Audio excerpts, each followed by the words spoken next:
Joining us on the news is a researcher at the Institute of Security Studies, Remadji Hoinathy. He joins us from the Chadian capital, N'Djamena, to discuss this development.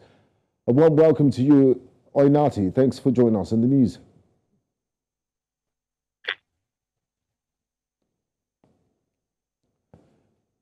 Now, Hoinathy, the food situation in Chad has been long in coming. How is it that the situation wasn't effectively prepared or forestalled? Did they see this coming?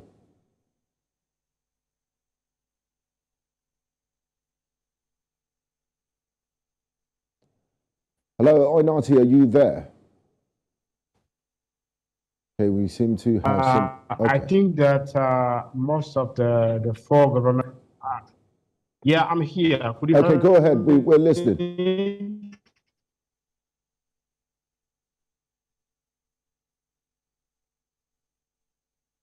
Hello, Hoinathy. Can you hear me? Yes, go ahead, please. We can hear you. Okay. So I was saying that it's true that the situation is not new because after more than one decade of a protracted immense humanitarian disaster,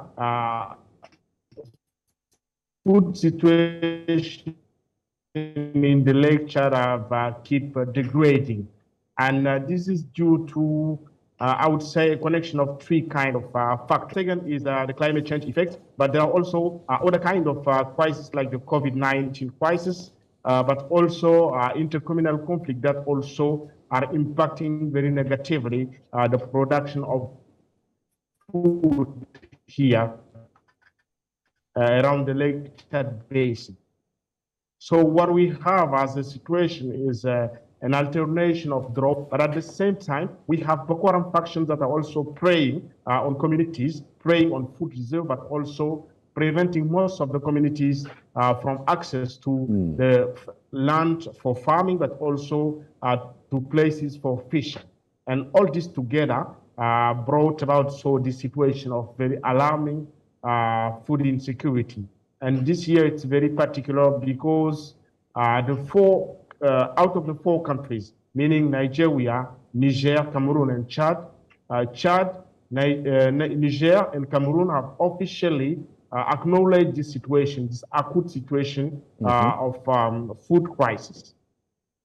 Now, Hoinathy, can you give us a clear picture, if you can?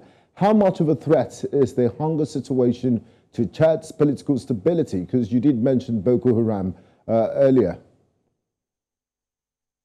Yeah, I think that when you have some 5% of your population that are not accessing enough food, we are near a very strong humanitarian crisis.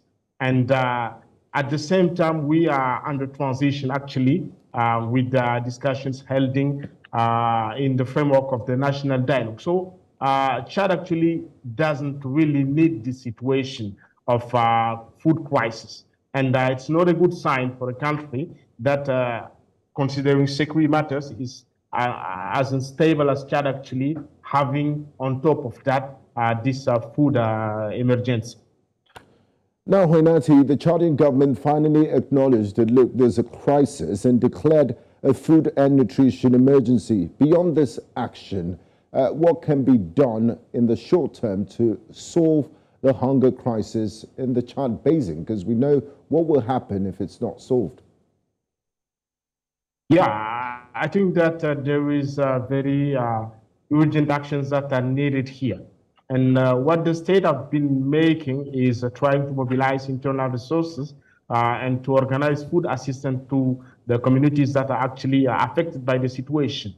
But there's also actions in terms of limiting the cost of living. That's also one of the factors creating this situation. But unfortunately, what we know is that those actions are very limited, considering the limited resources that the state has actually in hand. So it means that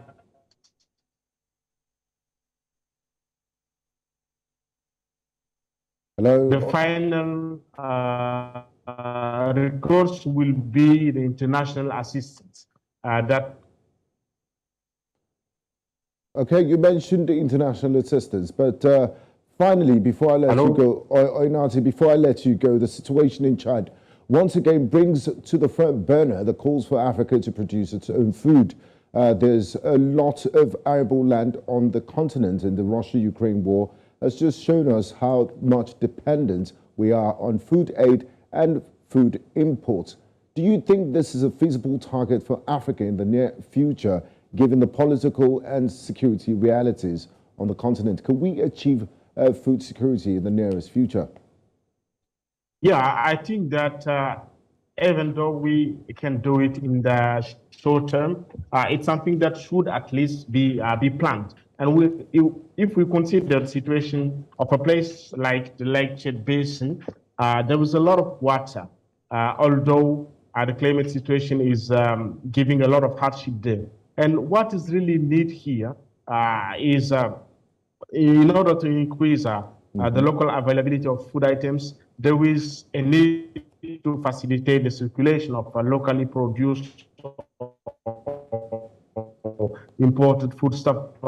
Beyond that, we have a lot of water irrigation systems, developing more polders for use by the communities, and introducing more adapted technology and crop varieties that can help local producers deal with the changing patterns of the rainfalls. But this needs very strong actions and a lot of a political will in order to be able to produce